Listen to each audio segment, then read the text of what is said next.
Greetings and peace, everyone. I would like to start this with Nur Alaikum, the greeting of the NUR Fatimiya Sufi Order, which signifies upon you be light. Tonight, I have the honor and privilege of being joined by my brother and comrade from the NUR FSO, Brother Stephan Beyer, who always returns with insights and knowledge and gnosis that we can all benefit from, and I know I certainly have. So without further ado, Happy New Year's to our brother, Nur Alaikum, and I look forward to another night of knowledge and wisdom. Thank you for your time. So yeah, for this New Year's, I did do a resolution. We'll see if I'm able to keep it. So far so good. I had some a really funny experience yesterday. I was getting a treatment for a situation, and the doctor actually came in while I was getting the treatment and asked me with sort of a surprised, bewildered look on his face about how I got there and why, what brought me to get the treatments that I get for my tic disorder. And it's funny how I was able to find something that works and get the community to support this treatment. And now I'm able to function much better. So far, we are expecting that this year we will be fully funded for treatments all year. It was amazing to bring different communities together who had contact with me and had seen the difference between when I was having Tourette's and when I was having these treatments. And this is really a treatment that I sort of have half designed on my own. Half the doctor came up with from some of the research that he had read up on, and the TMS to the premotor cortex for treatment of corporalia, Tourette, tic disorder is just so extremely successful for me. I do wish it lasted a little bit longer between treatments, but we can expect probably a week or two without any of the typical complaints that I think sometimes some of my friends have heard from me. So for those of you who know me, you know that I've been living with corporalia, a form of Tourette's where one says particularly shocking and often therefore repulsive things. And for me, they're often rather random and thrown together. But this treatment that even the insurance company is now investigating funding it as essential medical care. So we at least have people within the company that want to get the process started. We will see if we even need the appeal or if they will go through with it. But with the community support this year, even if the insurance says no, treatments are still going through. So a huge victory. This came from working with multiple faith communities in coalition with each other. That's great news, Brother Stephan, because the core principle of the NUR FSO is to create that interfaith harmony and unity and that brotherhood of mankind. And I think that's absolutely amazing, this research and treatments that are being done on the tics and Tourette's. Those that have been following your journey like I have, you're making a huge difference for future generations. We continue to advocate for the insurance companies to approve this. So it's a seed that you're planting for the future to help those in the future. So please continue. And it wasn't just the homeless shelter. It was the local faith communities working in coalition. I had to do some of that setting up myself, and that's one of the things that I think is very important to talk about tonight is what works and what doesn't. And when it comes to activism, perhaps even when it comes to metaphysics and magic, if we have time. But often I see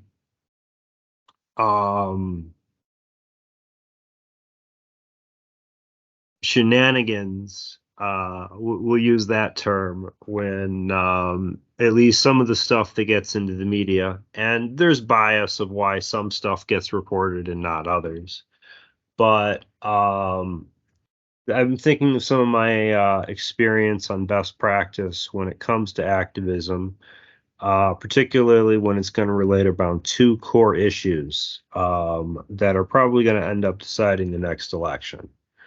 So, and that's where, in part, this is almost a metaphysical discussion how this is going to work, because it's not just Palestine, Gaza, and the horrible situation there with the conflict with Israel that's causing activists to really stand up and start to network. The other major issue that's facing America is the treatment of refugees. And obviously, these two issues are extremely connected. But history is kind of coming to define this moment. And the next election is going to be America's last chance to show if it has a heart or if it wants to go full speed into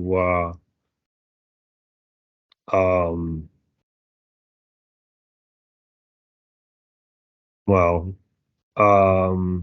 having a very cold heart on certain issues in regards to migrants and people who are suffering now very much and probably will be suffering much more by the time the election takes place. I think so too, my brother, because this year is so critical. 2024, there are over 60 countries all over the world who are major players in the global strategic geopolitics of humanity and the world, from America, Mexico, India, Pakistan. I mean, there's so many places that are having critical general elections. So I think this year, the activism and people, not only in America, but all over the world, they have to decide their future. Because collectively, this year is going to shape where is humanity going to go? Who are our leaders? Who are our representatives? What are we doing to help ourselves and help our communities in terms of even what religion teaches us, what activism teaches us? So this is a critical year, my brother. You are absolutely correct. People have to. This is the year where sides will be picked. It is a decisive crisis moment in history. Exactly correct, I believe. So it feels almost comfortable to be here in Chicago, where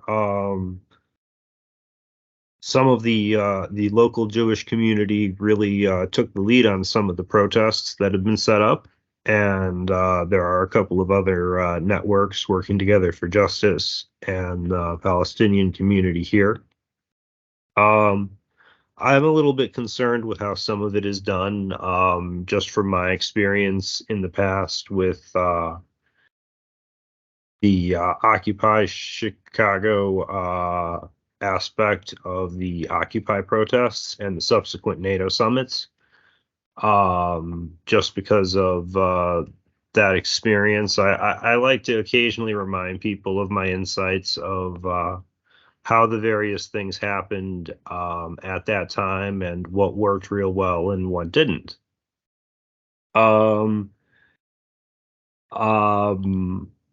Having a sort of a permanent base in a park or a plaza worked reasonably well to set off a police response, which were a lot of fun, and we obviously enjoyed them when those happened. But it's an option that probably needs to be considered at various cities with shared court situations, which are obviously the best choices for those if one's looking for an Occupy style protest to actually have more of a longer lasting one than just a park, though this depends a lot on your local laws as well.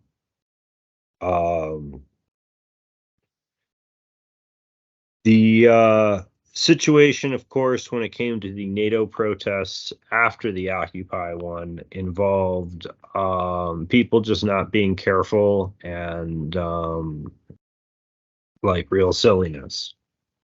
So I had, of course, given a speech about what to be concerned about, and that didn't matter. The very thing I said to be concerned about is exactly what took place to create sort of the bus situation that took place.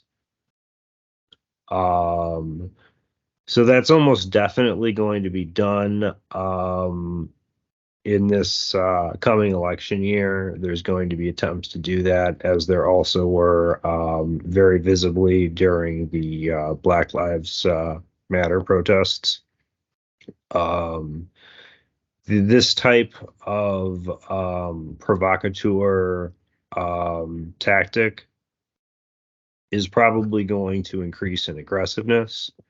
So it's a good idea to be honest, be peaceful, to take a stand defiant, and make them move you.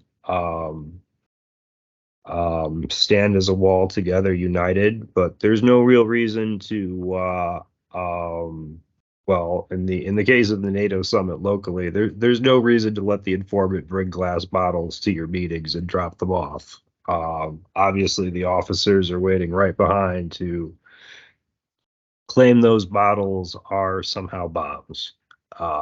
That's exactly right. And a lot of the people inside the crowds are basically feds and agent provocateurs who are there to set people up.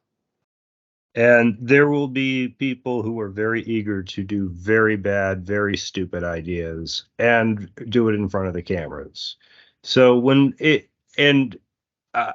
it's exhilarating to protest. So I understand how much fun it is sometimes to make a scene. After all, I stormed the Federal Reserve building and had the Buddy Museum shut down. It was fun.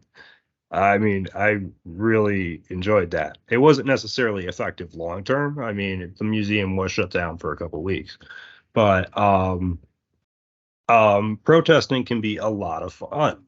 But what's actually effective often doesn't involve doing like there were reasons, one has to be careful when one's doing anything crazy. If one wants to come out alive and not having charges pressed against you. Which, of course, it turns out, as the Federal Reserve, as a private entity, didn't want to give me too much free publicity. So they decided to drop those charges, which was interesting and fun. But I don't necessarily recommend anybody doing that anyway. I've explained how that worked and what legal loopholes that stunt operated under prior, I think, ad nauseum. So I won't bore anyone with that tonight. But obviously, being nonviolent is a critical aspect of surviving stand-in protests or Occupy-style protests. When you're refusing orders, demands to leave, and having them force you to leave, you don't want to have anything on you that they can claim you tried to use. So that's one of those key pieces of advice that I would like to say. If you're going to be doing something extremely fun and enjoyable, it's a good idea to also be incredibly peaceful and be prepared to be roughed up a bit. These things can be endured though, and they're fun. But stuff that's more permanent, as I said, the share court thing versus parks creates a different situation legally if one's setting up permanence.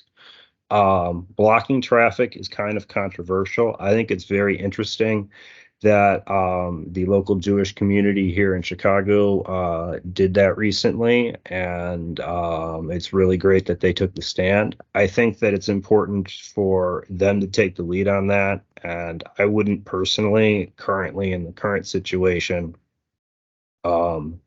lead that style of traffic blocking situation myself. I don't think it's the best practice of direct action, and is technically a form of indirect action and doesn't exactly, it's not the same as a occupying of a location, which creates a base of operations for further actions. So that's a step.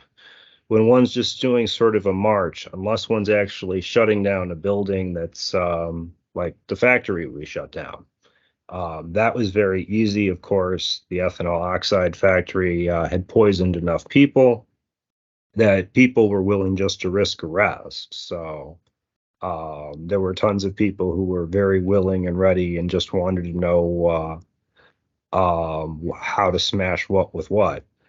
So it was basically once that determination was made clear, the landlord just didn't want to renew that factory's lease, which was a pretty wise decision because, I mean, the litigation on that, I'm sure, will be ongoing forever. But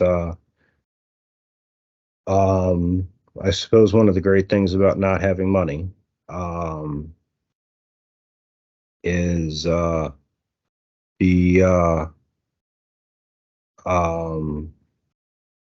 I mean, having the factory actually shut down worked best because it was their own, you know,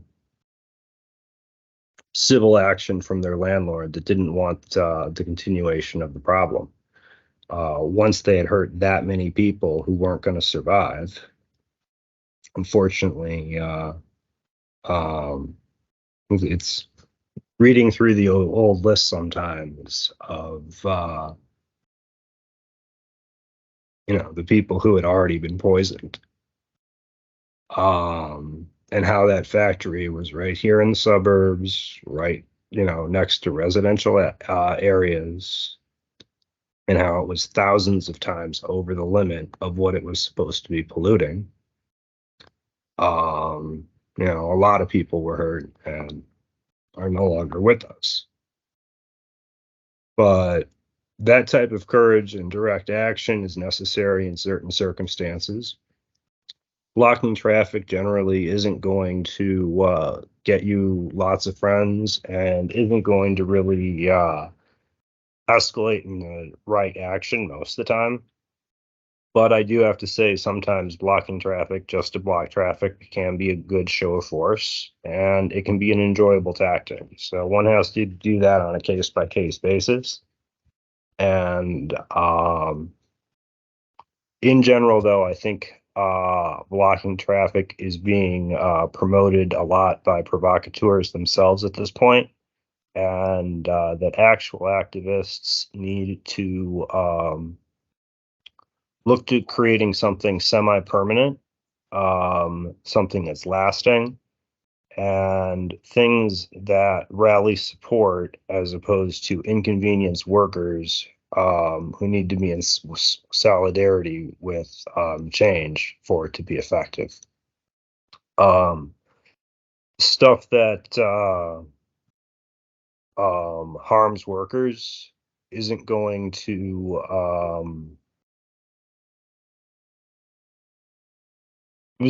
help America make the right choices. Though I think a lot of workers are waking up and seeing that the struggle is bigger than just getting home or getting to a football game or getting to work on time, which can all be important things in various circumstances. But right now in Gaza, people are dying in large scale and are sick on a large scale. And it is important, I think, that people do demonstrate in a way that they're politicians here, but also when they take direct actions, focus on it, not in a way that inconveniences random people, but things that what are some of the coolest direct actions? Things that actually block the road to a factory, for example. It only takes a few beat up cars to block a road. If something is producing weapons for people who are,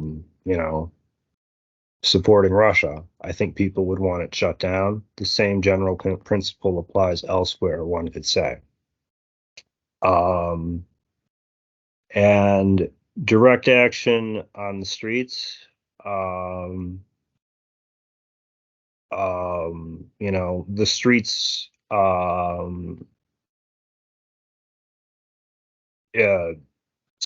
to the right things, by all means block.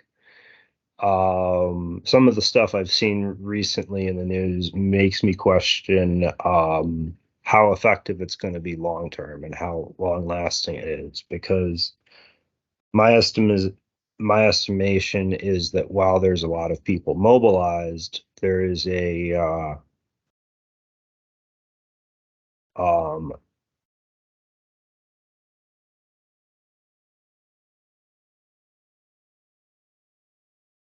a certain focus more on changing politicians' minds than actually trying to figure out the core change that needs to be made. Because our votes only matter so much. But ultimately, a general strike, getting workers to go on strike, getting workers on the side of change involves networking through communities. And networking through communities is what makes this type of real change. And factories going on strikes is better than random roads being blocked. This is the kind of thing I would have liked to see more of already. And even a general level strike makes a lot of sense here in America today, I would think. That saying that this war can continue and the situation can continue for as long as it had is it's really disqualifying, I think, for any moral authority that might have come from the current ticket. That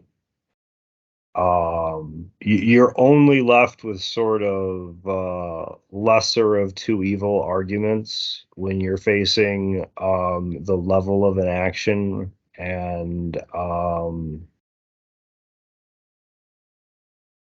well, I don't want to get too focused specifically on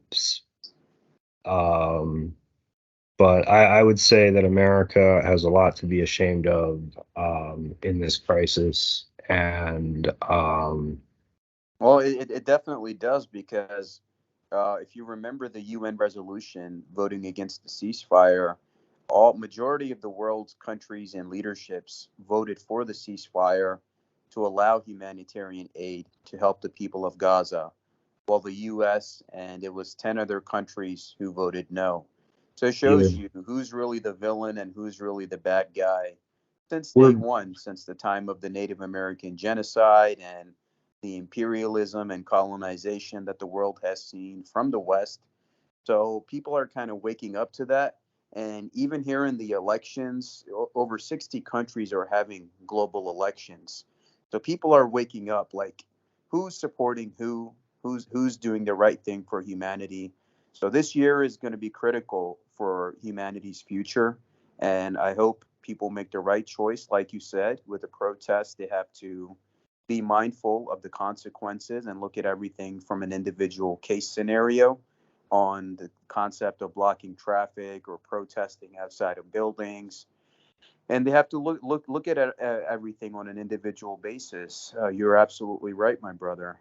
And I think as time goes on, people are seeing who does the American government really serve, right? If you really think about it, you have so many people here that are suffering: women, elderly, the vulnerable populations, migrants.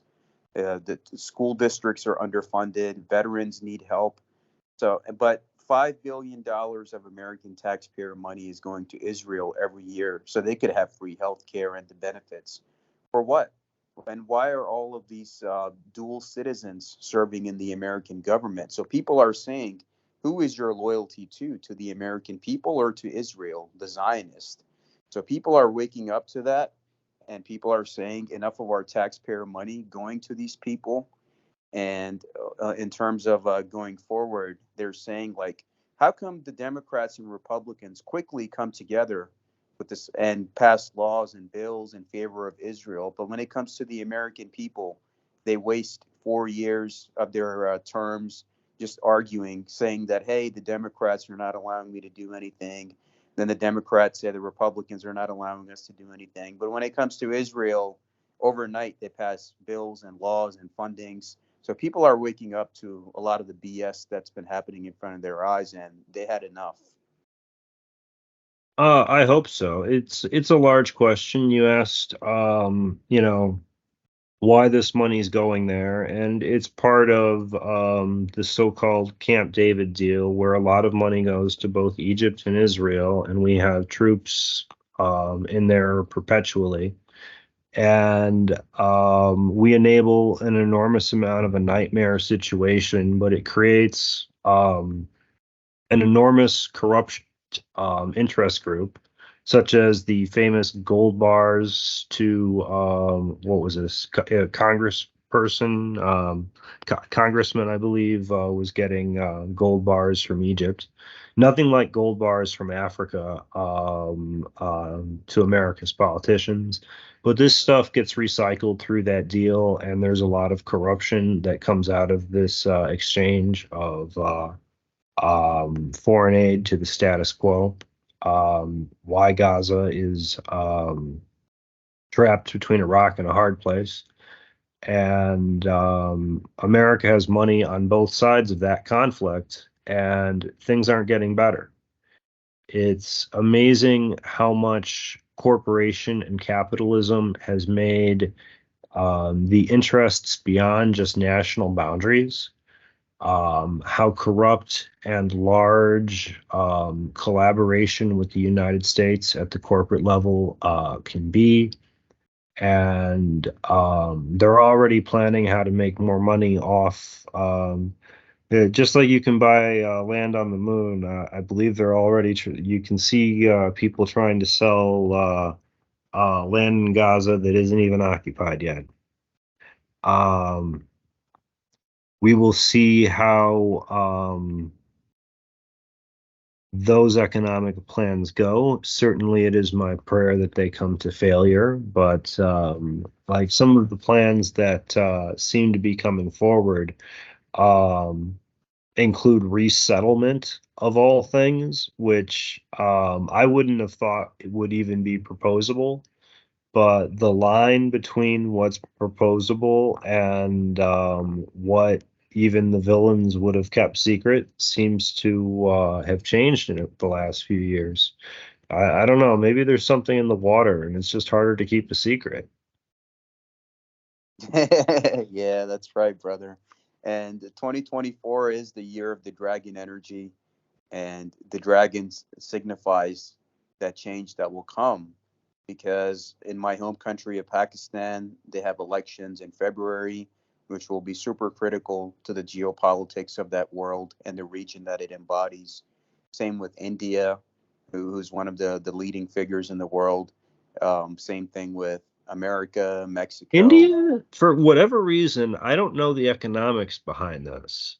Um, Maybe you can explain this because of your background and your experience, if it makes sense to you, or if there's just the metaphysics of evil lining up to get this crisis issue to be more of a crisis and to separate people willing to work for good and those who will just stand with evil if that's where it looks where the wind blows. But why is India so supportive of Israel? I just can't understand it.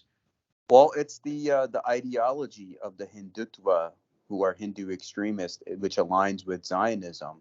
Recently, there was a report of 4 Indian men who volunteered to go fight for Israel, who got killed in Gaza, and I have no sympathy for any of them and their families. Why? Because the Hindutva ideology and the Zionism is anyone that's like not like them, they're very discriminative towards them. So the current regime in India, the Modi RSS extremist Hindu regime, what they do is they have caused a lot of issues for non-Hindus in India. So just like how Israel wants a Jewish supremacist state, the Indians want a Hindu supremacist state. And anyone that's like a Muslim, Christian, Sikh, anyone that's a non-Hindu has been dealing with a very difficult time in India with this current regime. And it's so unfortunate that we see India as a tool of Western white supremacy in many ways. He seems a lot like India's Trump. Yeah, he is. He definitely is. And because when he was the governor of the province of Gujarat in India, they saw the slaughter of innocent Muslims for no reason, and he got away with it. So that's the Zionism and the Hindus, the Hindu extremists. Not generalizing all Hindus, there's good people and bad people in every group. But the Zionist extremist on the Jewish side and the Hindu extremist on the Hindu side, they have an alliance, and they have their own motives that they look at. But Yeah, it seems like for a while in Brazil, but also it seems like each nation is being faced with whether or not to reject a Trump-like or Netanyahu-like character. yeah, that's right. And Same thing these in Italy. people are like icons of negation. They are like they have no soul. They've got like an AI language model that just spouts always wrong nonsense in the most evil possible way. Like these Netanyahu, Trump there is just so much parallel between them and not I believe the current leadership of Brazil, but the leader before them in Brazil. Bolsonaro. Yeah, he was basically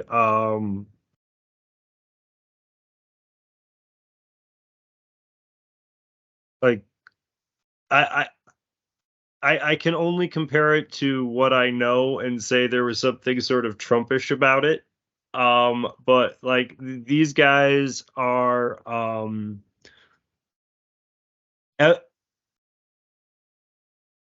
everything you would think that the villain would keep secret. These guys are like, let's just they're on that part where they are eager to explain their master plan. Like they're just openly like even when they're manipulative, they're open about their evil. They're manipulative maybe about how to do it, but the evil intent they just promise pretty much openly.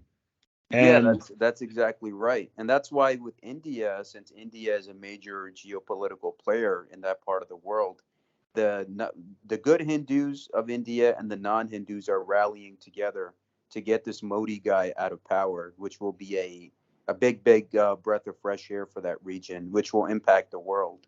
God willing, um, the thing about how we feel because I like to have a big heart, a shining heart, but I also, as you, need to disassociate from like people who would actually go willing and cross borders to fight in Gaza.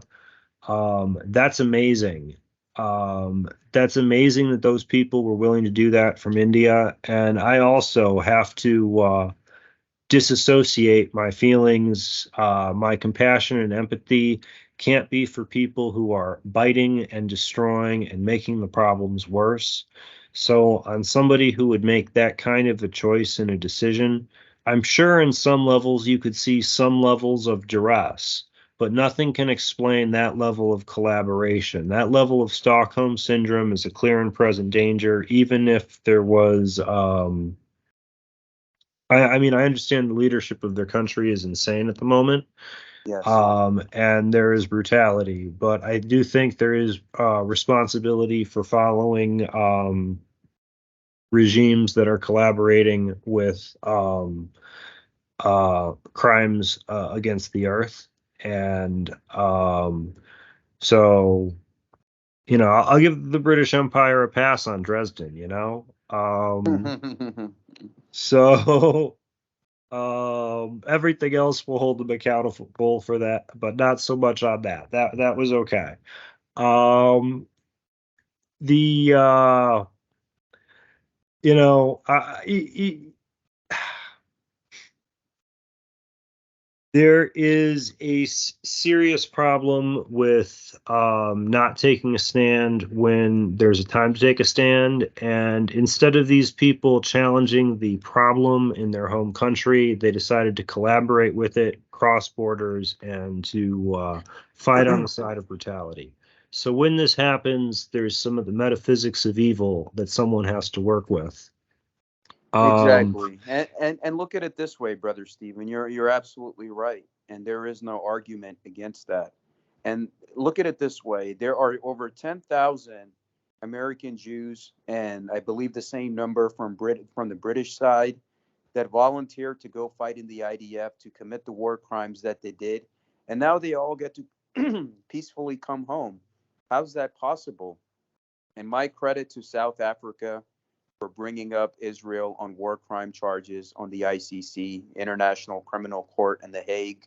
And a special shout out to Bolivia, who's joining them in those charges. So I thank all the good people that are standing together. But I spoke to a friend of mine recently that I grew up with, and we went through school together. And we were thinking, hey, every year we were taught about World War II and the atrocity that took place against Jews. We were sad about the Warsaw ghettos, and we promised we would never allow this kind of atrocity to happen against anyone ever again. But why the silence now against the people of Gaza? That well, is what baffled us. when I speak on the metaphysics of evil, I think it's important to understand the role our heart plays on this and how we choose to have empathy. We can either choose to have empathy for the people who are suffering, which creates a longing and sorrow and doesn't feel good right away. You have to actually do work to make it feels better, and this work is often material work, not just metaphysical hopes and prayers. Yes. The thing that's important to understand of when this is reversed and how it goes wrong is people's empathy can turn into a psychopathic situation. So, what happens in a toxic situation where you have, we'll say someone, we're just going to use Trump as an example.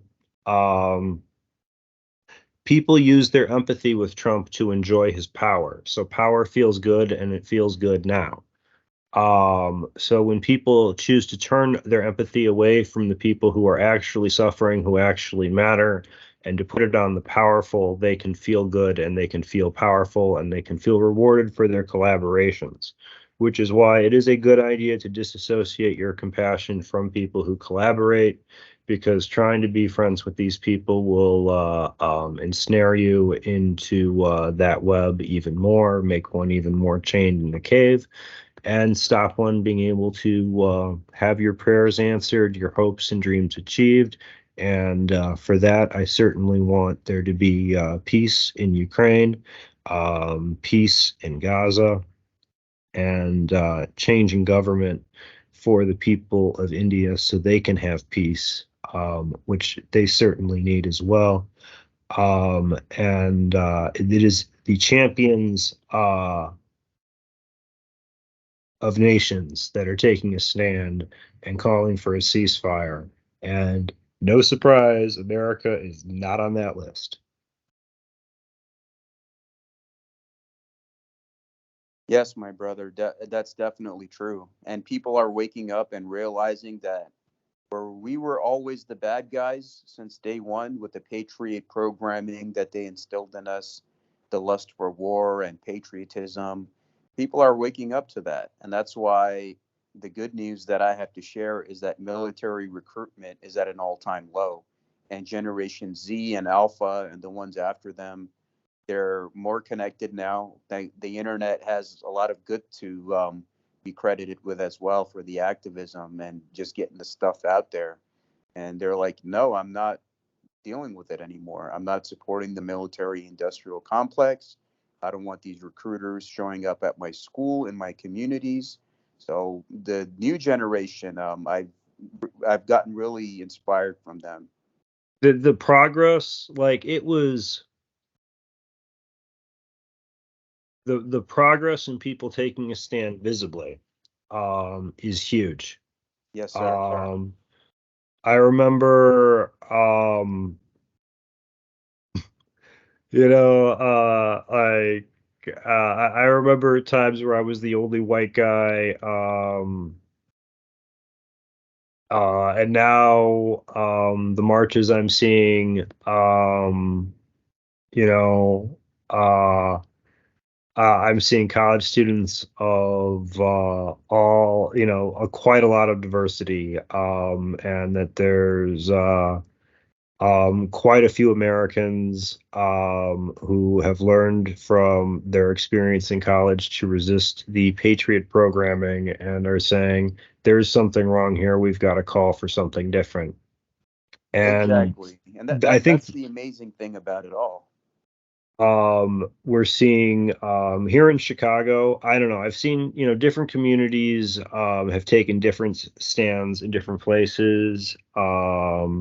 Here, I don't think our governor has said much about it.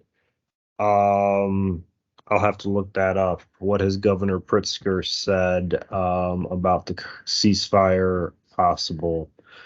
But I know the local community here in Chicago is divided, but that there's definitely large numbers of Jewish people working for peace here. And if that's the case, I know that I think the real truth that we have to get out is that there's no plausible scenario where Netanyahu doesn't seem to be in unintentionally allowing these events to go forward as they did. That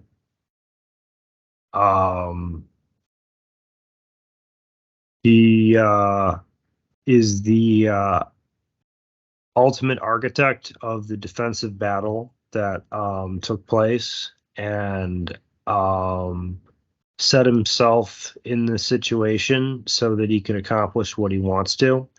And he wants to put people on the auctioning block and doesn't care that much about friendly fire and a few losses. Exactly. To And him, they killed their own hostages, and that resulted in thousands of people coming out in the streets of Israel demanding the end of Netanyahu. So if he has that mentality that if I'm going down, I'm taking Israel down with me. And that's why when he gave the IDF the orders to even eliminate their own hostages. when people take a stand in their own country against these icons, these I'm trying to figure the right word that doesn't give too much credit to just Trump and calling it Trump-like. But there's this common quality that these a whole bunch of these leaders in various countries seem to exhibit. Um, sort of a grandiose superficiality, I want to say. They're so boldly pedantic, um, that um, they appeal to power in the worst way. They appeal to the empathy of someone for power, um, as opposed to their empathy for the person who's been wronged or the person who's suffering. They When they do suffer setbacks, they have to exaggerate and create outrage. Um, were certainly events, I think, on October 7th that seem prosecutable, but I think there's also been antics to try to make people more hysterical, to have a more hysterical response. They did the same thing with the pandemic. They want to feed into people's hysteria to get people to overreact and make foolish decisions that we all regret in the long run, even if the results aren't immediately obvious what they're going to be. But disaster in Gaza is disaster for the whole world. It certainly is a risk for Egypt. Um, it's a risk for the people in Israel. I think both states need to seriously look at the situation. Ultimately, Americans of the next generation are hugely inspiring for the positions they've taken, making a show on college campuses. And we can see that change is coming, but way too slowly. And ultimately, refusing to do jobs that facilitate, refusing to obey an illegal order is the important thing to do on the front line. Refusing to send weapons to people who are obeying illegal orders is, the important thing to do to step back. And the step zero, the step to be preset, to be on guard for, is the misuse of empathy, having it for the person who makes you feel powerful to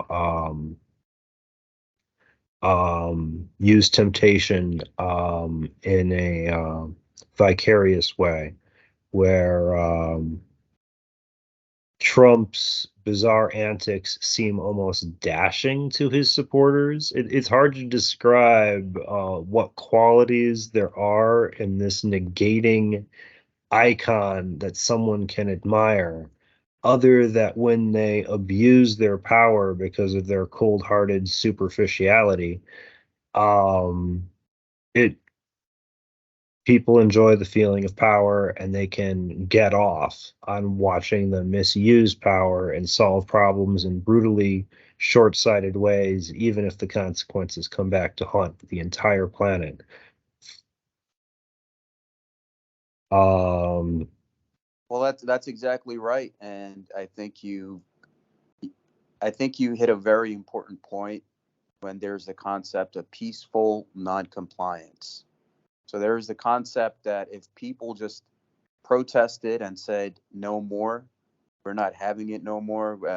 We don't want to be funding these wars, these conflicts, imperialism, sending money, our taxpayer money to hurt people on which we inherit the karma, whether we were participants or not, knowingly or unknowingly.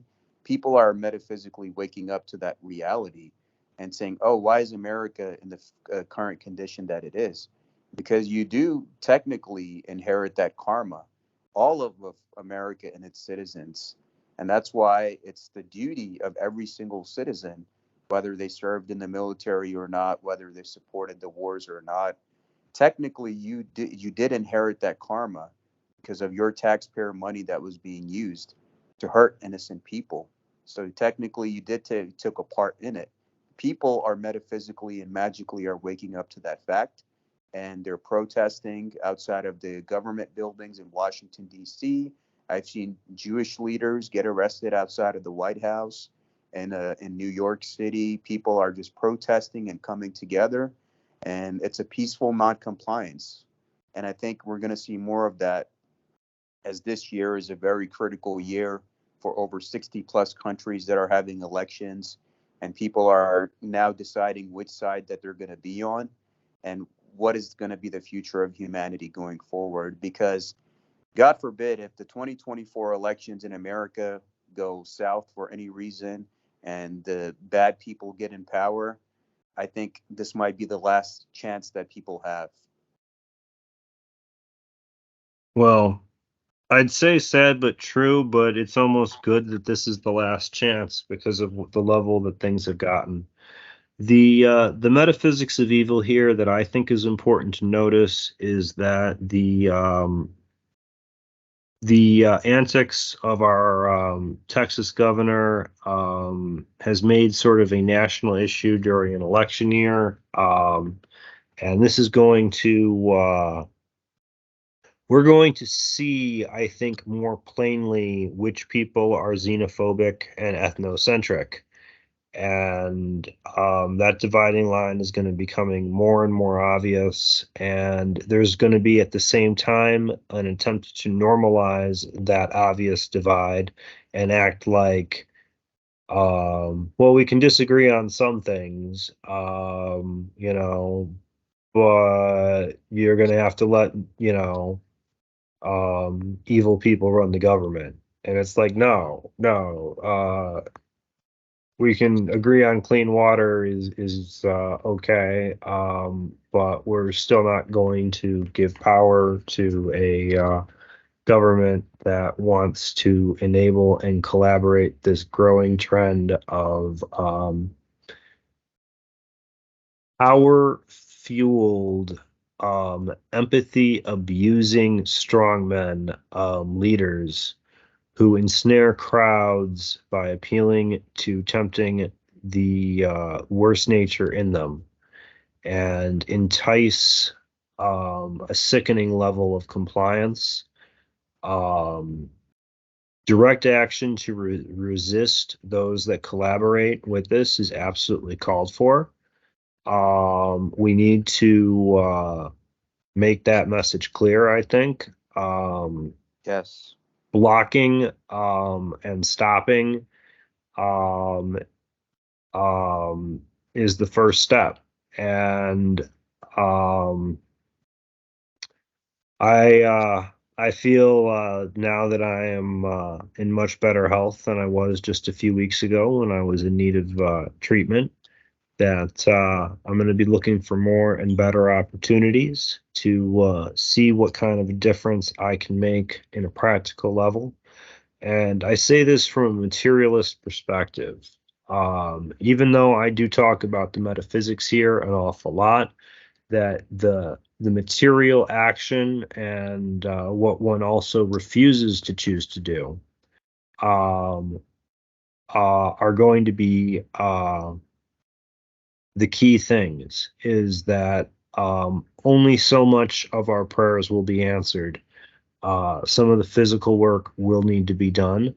And when things are broken, um, um, it will make a difference. And ultimately, America could have, we have so blatantly missed our opportunity and will continue to miss our opportunities. That it's getting ready for this coming conflict. And ultimately, that's not just seeing oneself as an individual, but finding ways to be a part of a group and get groups working together in harmonious ways to solve people's practical problems. So, for an example, the Ukrainian community working to recycle things, ultimately to get supplies for their efforts for self-defense. Other communities working with them. Ultimately, there is a bizarre similarity, I would say, also between Putin and Netanyahu in their in these qualities. Though Putin doesn't have nearly as much appeal. He's at that point where he has enough people who are compliant. He doesn't really need the appeal anymore. But And he's you know what's funny, that this year Russia has an election too, and out of those 60 nobody countries. even's worried. Yeah. Um. Uh. But we all know, with Russia, Putin Which is going to get elections are reelected. going to even be elections? We will see, I guess. If change comes to Russia, I don't think Putin's going to survive that change. That's about as plainly as I can say it. Um, but that's the type of action that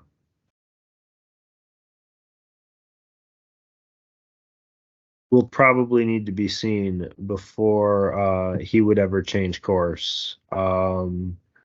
If you're committed to committing an atrocity against civilians like Putin is in Ukraine or Netanyahu is in Gaza, um, there's no real stepping back from that.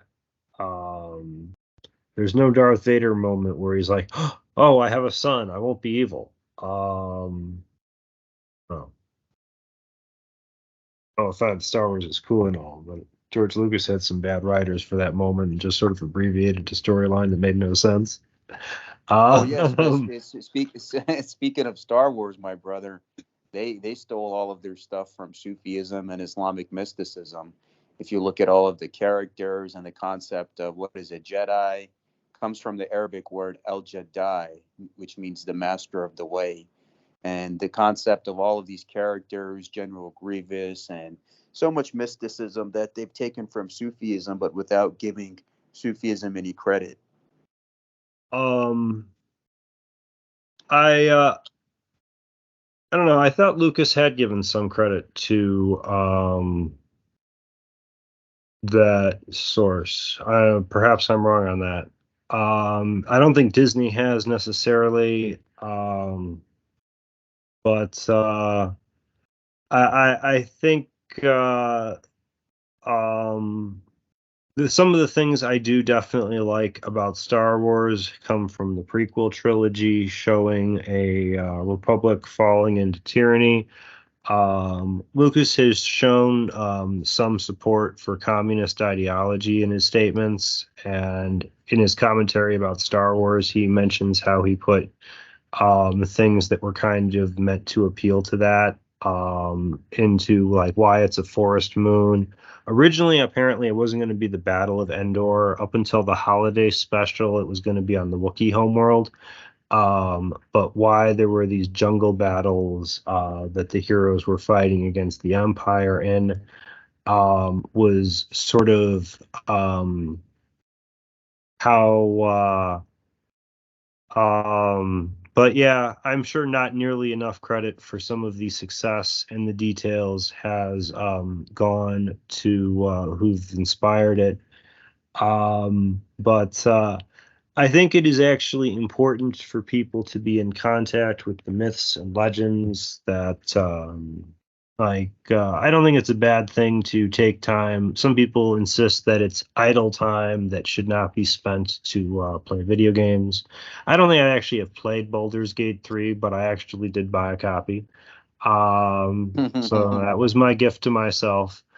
I think that actually seeing how archetypes are used and storytelling is a good form of refreshment and can be enlightening. And looking for good entertainment makes us stronger and more able.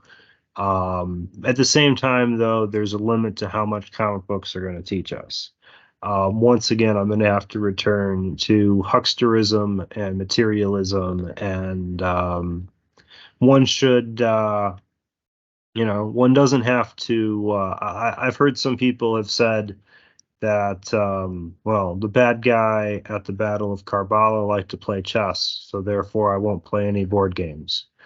Um, I don't necessarily accept that kind of position. I think that people of faith, having a little of bit time to both enjoy strategy, permutations, and popular culture can both be educational and refreshing, and therefore part of a larger situation. Ultimately, one has to be part of a struggle that's struggling to make a difference and to find more ways to make a difference.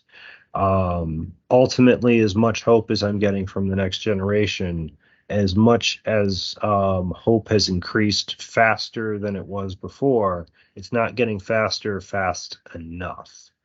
So the rate of acceleration needs to actually increase to make the changes that we need.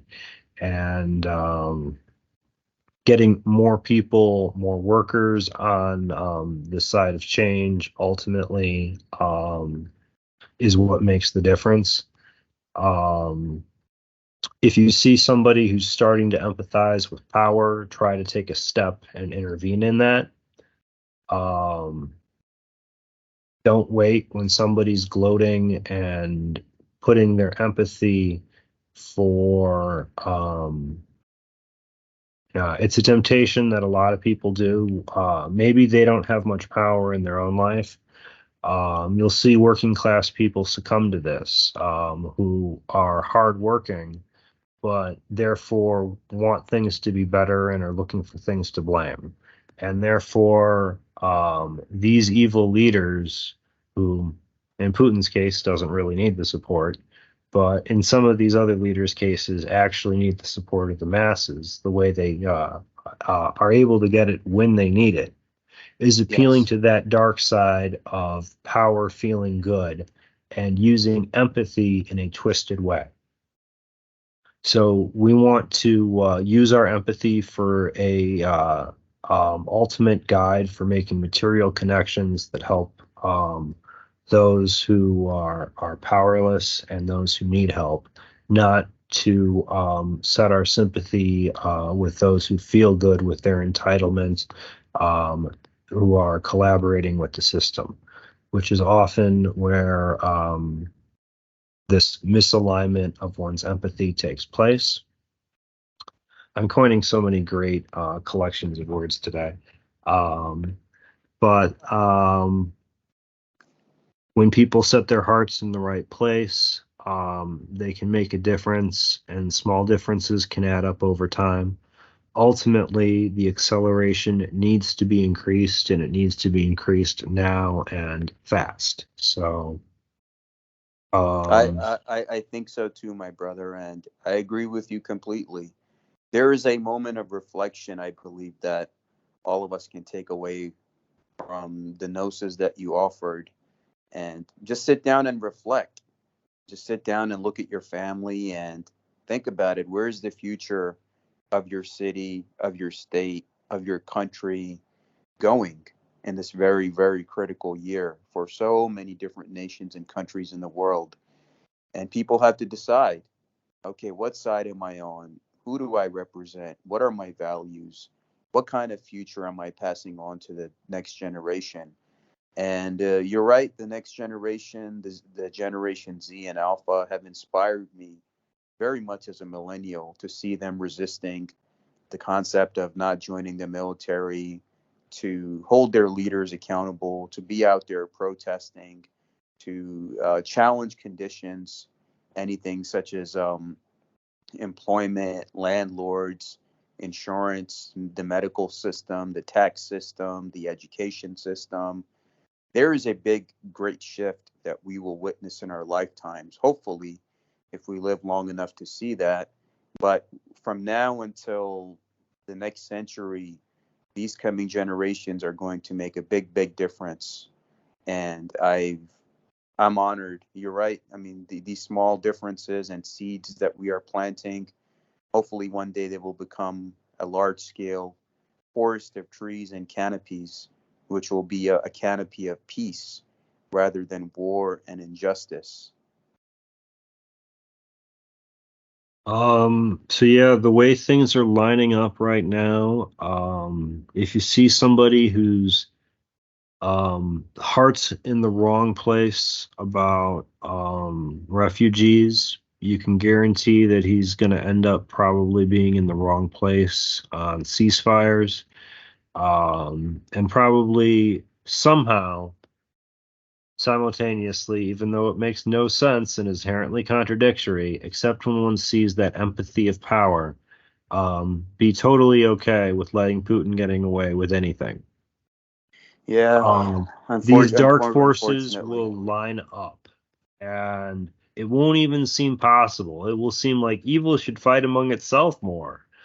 But right now we are facing a bottleneck crisis, where normally there's going to be more nuance and shades of gray, but in this coming age of chaos, we should expect these crisis moments where it's going to get very black and white, where it's either you, um, disassociate from somebody who wants to misalign it, or you know, their web gets stuck and entangled. Um, so I definitely feel that here in America, there in Texas, the border issue is how people see refugees, the media, how they report migrants is going to be a key aspect in determining the next party of leadership. Ultimately, as disappointed I am in the oh so courageous, upstanding Democratic Party, um, they are the lesser of two evils.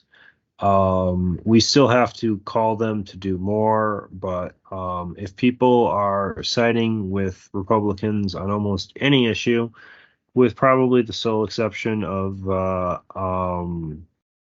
gun control, the police state. So I'm always surprised at how willing Democrats are to support a police state when um, it creates lots of problems and contradictions. But other than that issue, if you see people aligning themselves with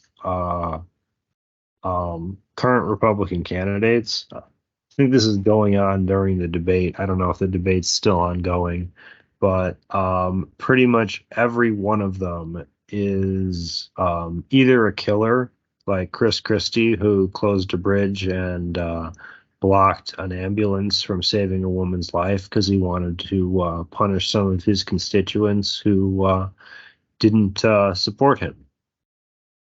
To other Yep. madmen. I mean, he looks like the most reasonable person in the room. And he burnt down Jersey Shore so he could embezzle the insurance money.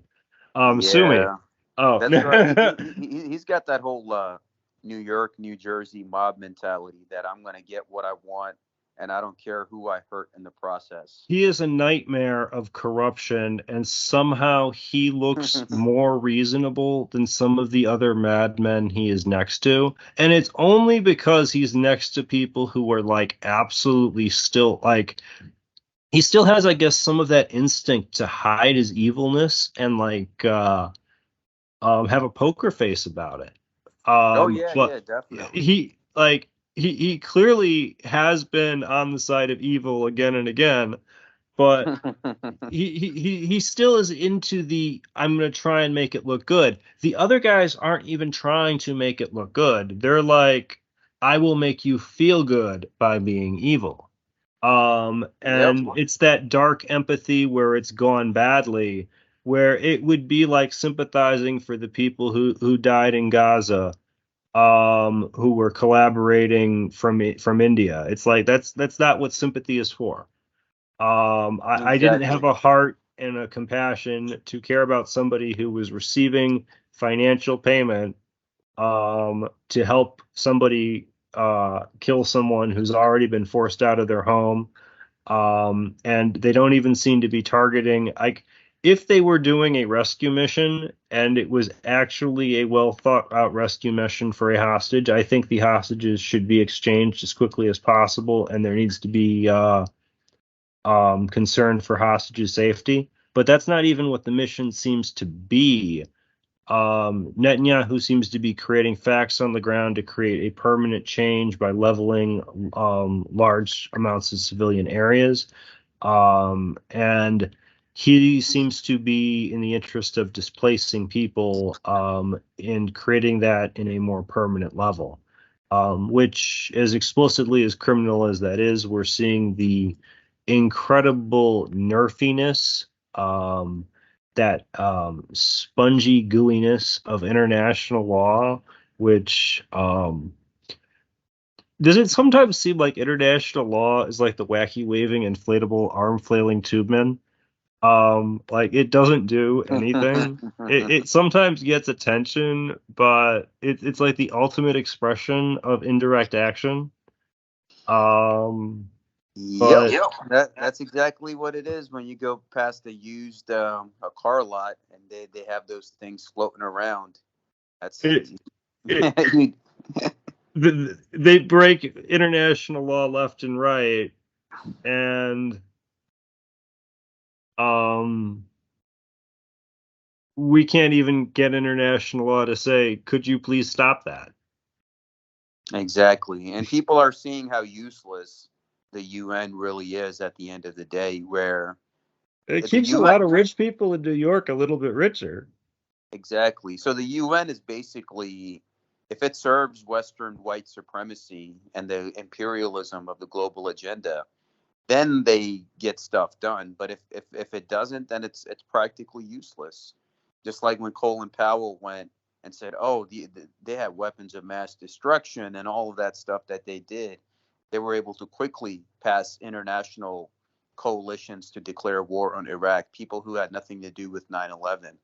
So we're looking at the situation now where South Africa, of all people, and Colombia are bringing up Israel on war crime charges at The Hague because International forums are opportunities for progress, but they're not progress by themselves. yeah, But that is good to see. We're seeing more and more leadership from Global South, people of color, minority communities who are seeing. I don't know if the metaphysic level of how these dark forces of empathy, of power, is becoming more clear. I think they are stuck in a corner and just see sometimes their own self-interest, that their oppressor is your oppressor. The same people that are hurting you are hurting them. Um, so it encourages more people to take a stand. I'd like to see more of that leadership.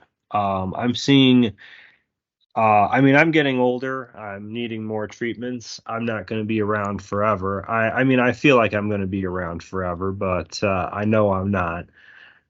It is great to see that the future does seem to be on our side, but there is a time limit here. It has to be accomplished as quickly as possible, and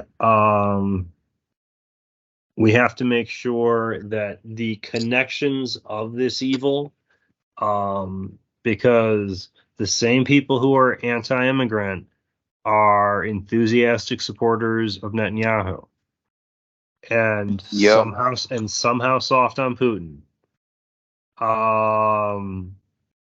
It's an amazing series of combinations of how that mind works. The amoral opportunism, when it's on full display, where they line up to be wrong on everything again and again and again, and try to trap otherwise normal people into going along with it like it is normal. And often what is normal is very tainted by that insidious power of evil. And be careful and purposeful where one places one's heart. choose to be kind to people in need, and choose to be I would say the right word is disassociation from those that get joy off the status quo. If things are fine, something's wrong,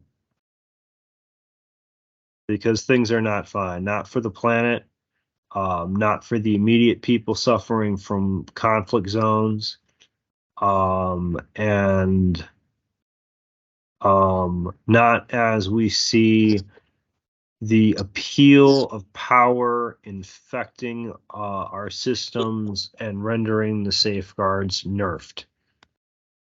I think so too, my brother. And that's why I say the age of chaos from 2020 through 2029 is a very critical time for the survival of our planet, our species, and so many things going forward.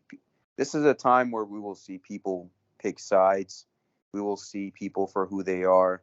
And we're seeing the world suffer, whether it's through inflation, through crime, wars, disease, natural disasters.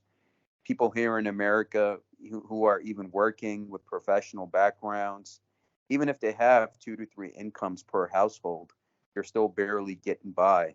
So there is something that is wrong. The system's not working anymore.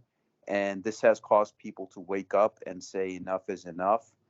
Where is any of this going in the future? So this is a very critical time, bro. Like not only 2024, but till the rest of this decade.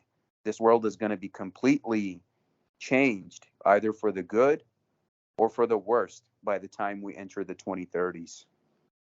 Yep. Classic apocalyptic scenario going down right here, present day, present time. It could not be, I think, any clearer, local, national, and international, what's right and what's wrong.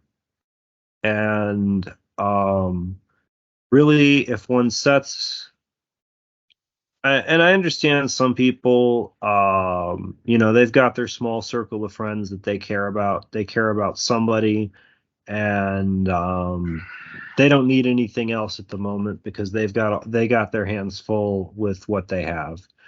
But I think mentally, if their minds think about what's the smart thing, they're going to realize that the collective interest of everybody is going to be in working together to make something better than today, where they're trapped in that situation.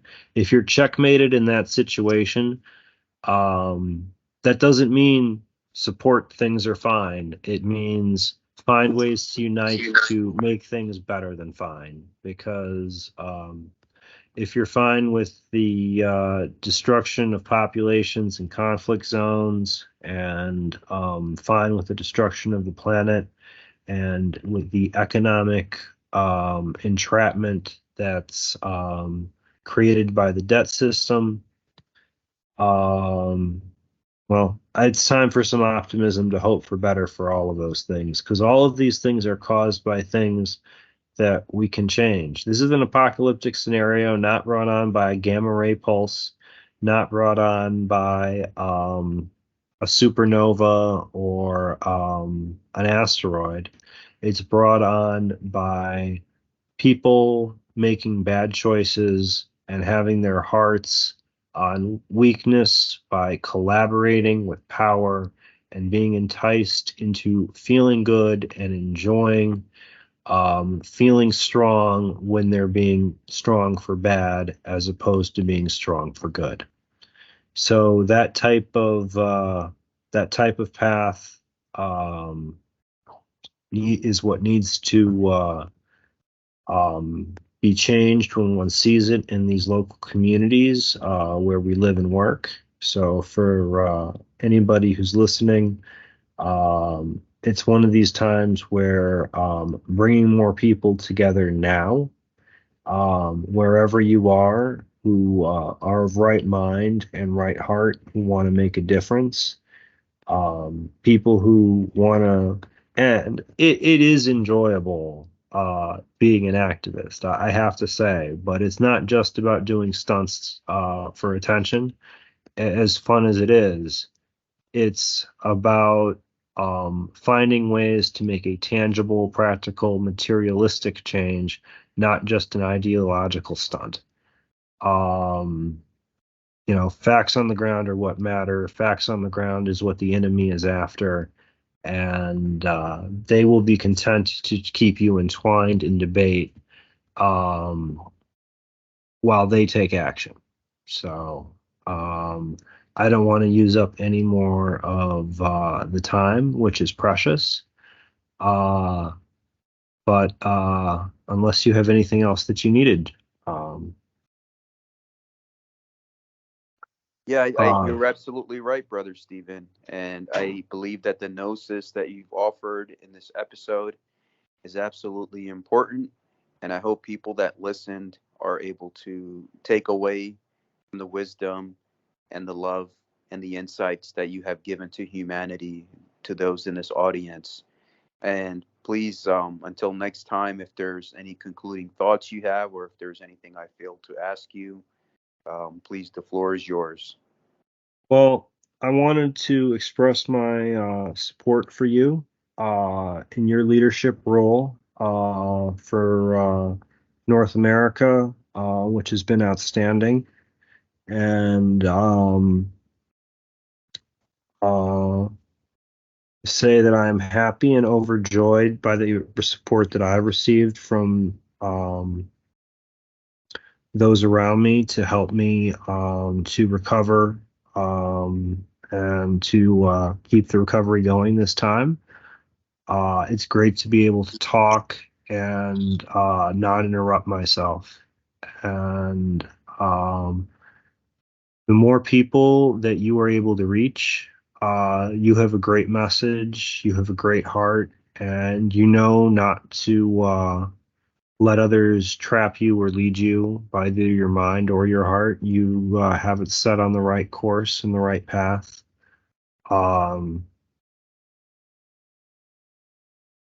Getting you what you need so that you are more successful is a noble cause because what you are doing and how you work is what will help fix the problem and the disaster that humanity has made for itself. And I call on anyone listening, now that I am in so much less need of help than I was before. I'm no longer asking anybody to help cover my expenses because so much help came in. I'm asking for all of that help uh, now to go to a great brother and a great leader who is a voice of change and a voice for what's right when it's needed, and that time is now. Thank you, Brother Stephen. I'm truly honored and humbled, and my love and blessings are always with you. You're a good human being, a good soul who came in this lifetime to help humanity. And I believe you will always be loved, protected, and provided for. It's been my honor to walk this path of the NUR FSO with you. And if there's anything that I can do to aid and assist you in any way, I would highly recommend uh, that we continue this path of unity and love and brotherhood. And we are on the right track. And thank you for your encouragement. And I tell people, if there's any way that you can help me, is to help yourself. Because when you help yourself and you make your lives better, the world automatically becomes a better place.